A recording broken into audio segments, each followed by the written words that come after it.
सिद्धेभ्य ओम जय जय जय नमोस्तु नमोस्तु नमोस्तु नमो अर्यंताणम नमो सिद्धाणम नमो ऐर्याणम नमो वैजायन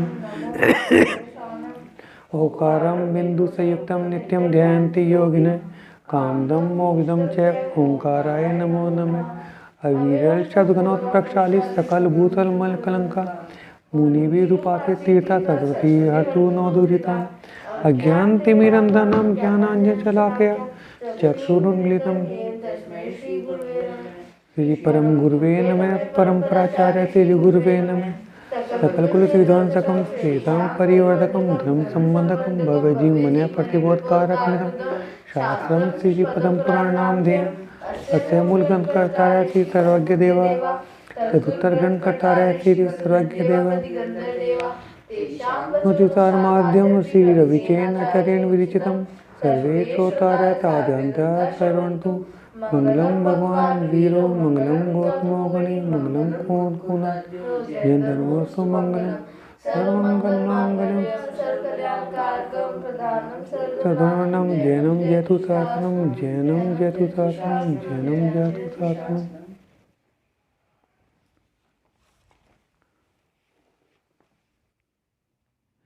देखो चर्चा इसी से में चल रही थी। रामचंद्र जी ने आदेश ये दिया था सीता जी को अग्नि परीक्षा देनी है, ठीक है ना, और उन्होंने उसका तरीका भी बताया था।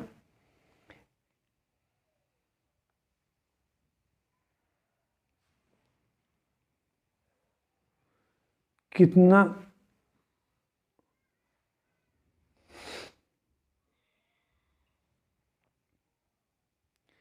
103 हाथ 103 हाथ इतना लंबा चौड़ा और इतना गहरा गड्ढा खोदना है और उसके अंदर सूखा ईंधन, चंदन और ऐसी ऐसी ईंधन डालना है जो बहुत ज्वलनशील हो, जो बहुत तेजी से आग पकड़ने वाला हो, ठीक है ना। तो ऐसा ईंधन डालना है उसमें सीता जी को प्रवेश करना है, ठीक है ना। लेकिन उसी समय सकल भूषण मुनि के पूर्व कर्म के बैर के योग से महारौद्र विदुरक नाम की राक्षसी उपसर्ग कर रही थी और उपसर्ग को जीतकर कौन से मुनि थे? सकल भूषण मुनि, उनको केवल ज्ञान की प्राप्ति हो गई थी, ठीक है ना। अब सीता जी की अग्नि परीक्षा का प्रकरण तो बीच में रुक गया। राजा सैनिक के मन में यह आया कि वो जो राक्षसी थी वो किस कारण से, उसे क्या बैर था सकल भूषण मुनि से, वे इस बारे में जानना चाह रहे थे। तो अब गौतम स्वामी बता रहे हैं विजयार्थगिरी के उत्तर श्रेणी में महाशोभायमान गुंज नाम का एक नगर है। वहाँ राजा सिंह विक्रम तथा रानी श्री के पुत्र सकल भूषण की 800 पत्नियां थीं। उनकी प्रमुख थी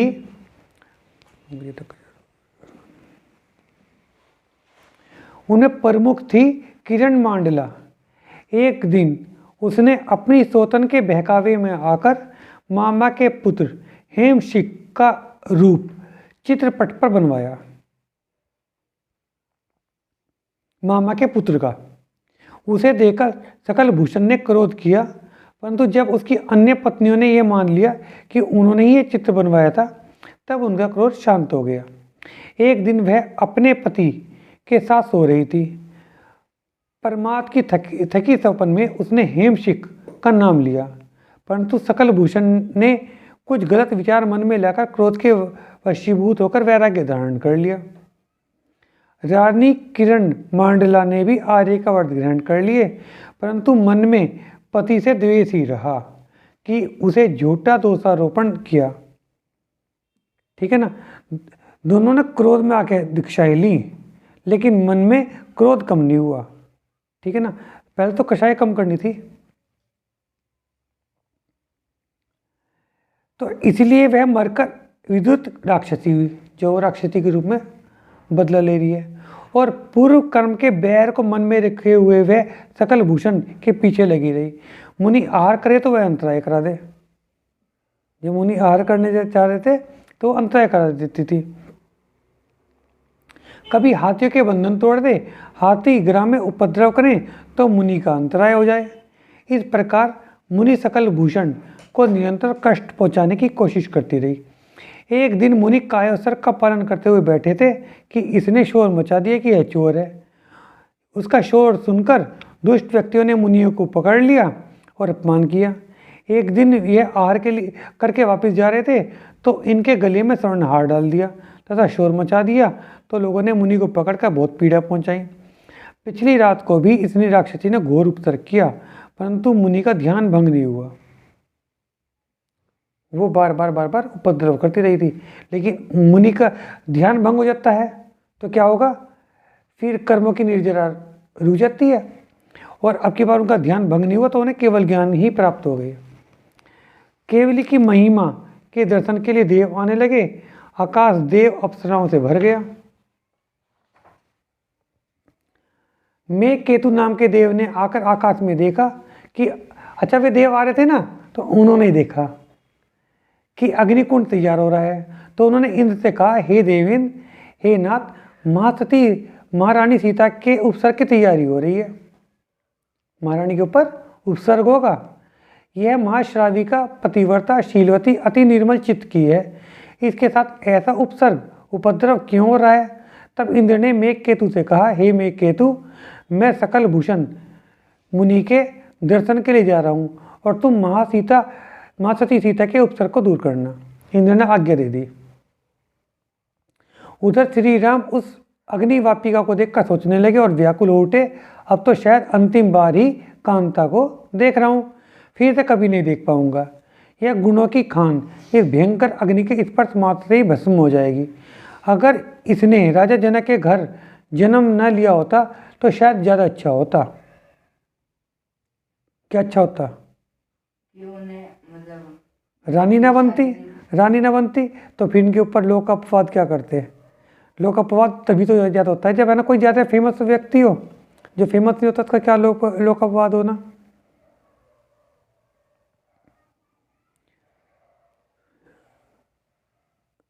इस लोकापवाद की अग्नि के से मरण से न तो कम से कम इससे मरण तो न होता, इसके बिना तो मुझे भी एक क्षण का सुख नहीं है। इसके साथ तो मैं वन में भी ज़्यादा सुखी था। इसके बिना तो यह स्वर्ग तुल्य सुख भी व्यर्थ प्रतीत होता है। यह शीलवती श्राविका है, इसे मरने का कोई भय नहीं। इसे लोक परलोक मरण वेदना और रक्षा आकस्मिक इन सातों प्रकार के भय से रहित सम्यक दर्शन पर सुदृढ़ है। देखो ऐसी ऐसी चीज़ें भी इसमें पढ़ने को मिल जाता है कि इन्होंने क्या बताया, 7 प्रकार के भय कौन कौन से हैं। लोक का परलोक का। लोक का भय का क्या मतलब है, अब हमारे साथ इस भव में क्या होगा, परलोक हमारे साथ अगले जन्म में क्या होगा, ये होता है लोक और परलोक। मरण की वेदना, बीमारी की वेदना, आरक्षा, अगर कहीं पर हमें डर हो तो वहाँ पर हमारी कोई रक्षा न करने वाला हुआ तो उसकी वेदना। आकस्मिक, अचानक क्या हो सकता है, अचानक कुछ भी हो सकता है। तो इस प्रकार के 7 बताए उन्होंने। इन 7 प्रकार के भय से वह रहित है, सम्यक दर्शन पर दृढ़ है। यह अग्नि में प्रवेश करेगी, अब मैं रोकता हूँ तो सारा संसार मुझ पर हंसेगा। लोग कहेंगे कि इसे क्षमा कर दो, तब मैंने माना नहीं और अब मैं खुद क्षमा करना चाह रहा हूँ, है ना। जब सिद्धार्थ ने इतना समझाया था तब भी मैंने सुना नहीं। अब मैं किस प्रकार से अग्नि में प्रवेश करने से रोक सकता हूँ। जिसकी मृत्यु जिस तरीके से लिखी होती है उसी तरीके से होगी, पर इसका वियोग मुझसे सहन नहीं होगा। वापी में अग्नि प्रज्वलित हो गई, धुएं से अंधकार सा हो गया। समस्त उपस्थित नर नारियों की आंखों से आंसू टपकने लगे। अग्नि की शिखा इतनी प्रबल थी उसकी तरफ देखना भी कठिन हो रहा था। उसके प्रकाश से 10 दिशाएं स्वर्णमयी हो गई। देवी सीता अपने आसन से उठी, अत्यंत शांत चित्त कायोसर करने का मन में गहन भाव हृदय में तीर्थंकर को विराजमान किया। उनकी स्तुति करते हुए सिद्धों को साधुओं को नमस्कार करती हुई सब जीवों से क्षमा भाव करती हुई सीता ने कहा, मन वचन कर्म से सपन में भी मैंने श्री राम के अतिरिक्त किसी पुरुष को नहीं जाना, न ध्यान किया। अगर मैं झूठ हूँ तो अग्नि मुझे तुरंत भस्म कर दे। अगर मेरे भाव पतिव्रता के न हों तो राम के अतिरिक्त मैंने किसी और को अशुद्धता से आने भी दिया हो तो हे अग्नि मुझे भस्म कर देना। अगर मैं मिथ्यादर्शनी, पापनी, व्याभिचारिणी हूँ तो मुझे ये जीवन नहीं चाहिए। और यदि मैं महासती, पतिव्रता, अणु और धारिणी श्राविका हूँ तो अग्नि मुझे कोई कष्ट न पहुँचाए। ऐसा कहकर नमोकार मंत्र का जाप करती हुई सीता जी ने अग्नि में प्रवेश किया, परंतु देवी सीता के शील के प्रभाव से वह दावानल अग्नि भी स्फटिक मणि जैसी शीतल निर्मल जल जैसी हो गई। धरती को फाड़कर पाताल से जल निकला, वापिका को भर दिया, फिर उस जल में कमल खिल गए, भरमर गुंजार करने लगे। अग्नि की सारी सामग्री विलुप्त हो गई, न ईंधन बचा न अंगार। जल में झाग उठने लगे, अति गोल गंभीर भवन उठने लगे, मर्दन के शब्दों की तरह शब्द जल से निकलने लगे। फिर तेजी से वह जल वापी से बाहर उछलने लगा। पहले पैर भीगे, फिर बढ़ते बढ़ते कमर तक पहुंच गया, फिर वह छाती तक पहुंच गया। सभी भूमि गोचरी भयभीत हो गए। बाढ़ लगी, भूमि गोचरी भयभीत हो गए, पानी बढ़ता ही जा रहा था। लोग त्राहिमाम कह उठे, हे देवी, हे लक्ष्मी, हे सरस्वती, हे कल्याण रूपिणी, हे धर्म धुरंधरे, हे मान्य, हे प्राणी दया रूपिणी, हमारी रक्षा करो। हे माँ साध्वी, मुनि समान निर्मल मन को धारण करने वाली, हे माता हम पर दया करो, हमें बचाओ, हमें प्राण दान दो। हे माता आप क्रोध न करें, प्रसन्न हो, हमें बचा लें। यह सुनकर पानी का बढ़ना रुका, फिर पानी कम होना शुरू हो गया। धीरे धीरे भयंकर गर्जन भी समाप्त हो गई। तब लोगों ने देखा अब सरोवर के बीच में सहज दल कमल, कोमल, विमल, विस्तीर्ण, प्रफुल्लित, महाशुभ, उनके मध्य में देवताओं द्वारा रत्नों की किरणों से बना सिंहासन, उस पर देवी सीता विराजमान है। देवांगनाएं सीता की सेवा कर रही हैं। अनेक देव धन्य धन्य कहकर आकाश से पुष्प वर्षा कर रहे हैं। वातावरण में भिन्न भिन्न मधुर बाजे बज रहे हैं। विद्याधर नृत्य करने लगे, चारों तरफ आवाजें आने लगी। महारानी महासती सीता जयवंत हो। तब दोनों पुत्र सरोवर के जल में तैरकर माँ के पास पहुँचे, लंबवत हो चरण स्पर्श किए, माँ के चरणों में अपना मस्तक को बार बार रगड़ा, फिर प्रणाम कर माँ के दोनों ओर खड़े हो गए। माता ने दोनों पुत्रों के सिर पर हाथ फेरा। तब रामचंद्र उठे तथा मिथिला नरेश की पुत्री मैथिली सीता जानकी कमलवासिनी लक्ष्मी के सदस्य सुशोभित अपनी पत्नी के पास अत्यंत अनुराग से पहुँचे तथा अनेक प्रकार से अपने अपराधों के लिए क्षमा मांगने लगे, सीता की प्रशंसा करने लगे। तब सीता ने कहा, हे राजन, इसमें आपका कोई दोष नहीं है, न व्यक्ति विशेष का दोष है। यह स्वयं मेरे पूर्व उपार्जित अशुभ कर्मों के उदय से यह दुख मुझे और आपको देखना पड़ा। मुझे किसी प्रकार का कोई क्रोध नहीं है। आप व्यर्थ में विषाद को प्राप्त होते हैं। हे बलदेव, आपके प्रसाद से मैंने स्वर्ग के समान सुख भोगे। अब मेरी आकांक्षा है कि ऐसा कुछ उपाय करें जिससे स्त्रीलिंग का दोष भी दूर हो जाए। इन महाशूद्र, विनश्वर, आकुलता में अज्ञानियों द्वारा सेवित भयंकर इंद्रियों के भोग से कोई प्रयोजन नहीं है। मैं अनंत जन्म 84 लाख योनियों में भटक कर दुख ही पाया है। बेटा, शास्त्रों में ये बताया है कि अगर हम जितनी भी योनियां होती हैं, योनियों का मतलब है जन्म स्थान, जहाँ जहाँ जन्म लेते हैं जीव, तो अगर उन सबको काउंट करें तो 84 लाख बैठती हैं। ठीक है ना। और इसकी डिटेल भी उपलब्ध है। तुम अगर डिटेल कहोगे तो मैं डिटेल भी करा देंगे कि 84 लाख कैसे बैठती हैं। 84 लाख योनियां, 84 लाख प्रकार के जन्म इसमें है ना। तिर्यंच, स्थावर, मनुष्य, चार गतियां है ना, तो चारों गतियों के कुल मिला के 84 लाख योनियां बैठती है ना।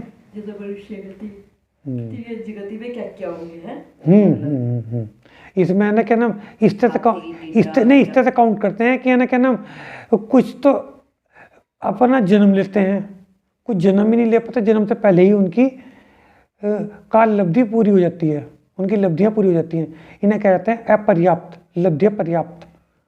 कुछ होते हैं लब्धि, कुछ की तो लब्धि पूरी होती है, कुछ तो कहते हैं पर्याप्तक। जिनकी है ना जो जन्म ही नहीं ले पाते उससे पहले उनका मरण हो जाता है, उन्हें कहते हैं लब्धि अपर्याप्त। तो पर्याप्त और अपर्याप्त दोनों से को मिला के कुल मिला के 84 लाख बैठते हैं। उनका जन्म नहीं हो पता, वे जन्म से पहले ही मर जाते हैं, लेकिन उनका वो जन्म माना जाता है। अपर्याप्त है बस। हाँ, अपर्याप्त, जिनके ना अपर्याप्त नामकरण का बंद होता है तो वे अपर्याप्त ही रहते हैं, उनका जन्म नहीं हो पाता, फिर उससे पहले ही वे मरण को प्राप्त हो जाते हैं।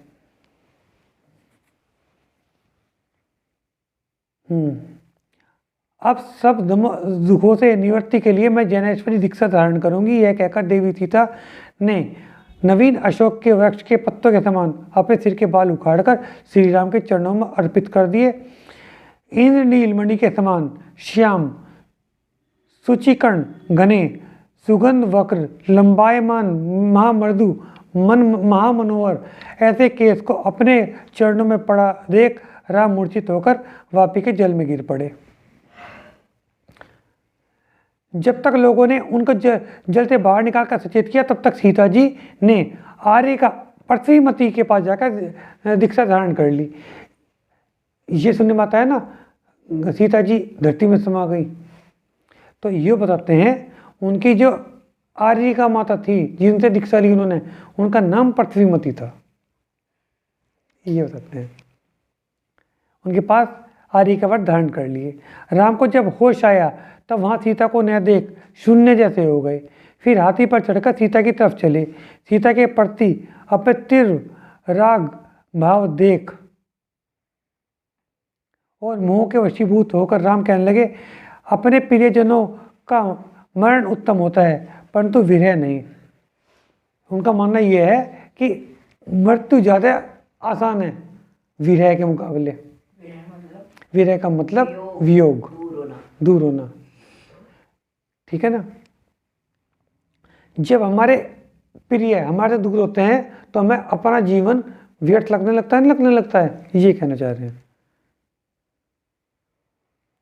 परंतु विरह नहीं। देवों ने सीता के लिए पार्थिहार्य जो किया सो भला, मतलब सीता जी के लिए देवों ने तो करा था वो सब कुछ, जो करा वो अच्छा करा उन्होंने, पर हमसे उसको दूर कर दिया, यह उचित नहीं हुआ, वे हमारे से भी दूर हो गई। अगर मेरी रानी को वापस नहीं किया तो मैं उनसे युद्ध करूंगा। यह देख, ये रामायण में दिखाया था, मतलब आप खुद ही बोल रहे, किससे करेंगे? देवों से। देवों से क्यों करेंगे? देवों ने उनके लिए वापी वगैरह तैयार कर दी। अच्छा, उनसे युद्ध करें तो करवाई तो उन्होंने थी। अच्छा, ये हमने रामायण में भी देखा था, उत्तर रामायण में, कि देवों से लड़ने के लिए तैयार हो गए थे रामचंद्र जी, देखा था। यह देव न्यायवान होकर मेरी स्त्री का हरण करें, यह कैसा न्याय? देवों ने मेरी स्त्री का हरण कर लिया। लक्ष्मण ने समझाया पर समाधान नहीं हुआ। फिर वे क्रोध में भरकर केवली सकल भूषण जी की गंधकुटी की तरफ चले। दूर से ही केवली की गंधकुटी दिखाई देने लगी। केवली महाधीर सिंहासन पर विराजमान अनेक सूर्यों की दीप्ति रखते हुए हैं। इंद्रादिक देवगण सेवा में लगे हुए हैं। दिव्य ध्वनि खिर रही है, धर्म का उपदेश हो रहा है। गंधकुटी को देखकर राम भी शांत चित्त होकर हाथी से उतरकर केवली के समीप पहुंचे। 3 प्रदक्षिणा देकर प्रणाम कर भाव सहित भूमि गोचरों के लोगों के साथ पूरे परिवार के सहित बैठ गए। यहीं तक रख लेते हैं आज, है।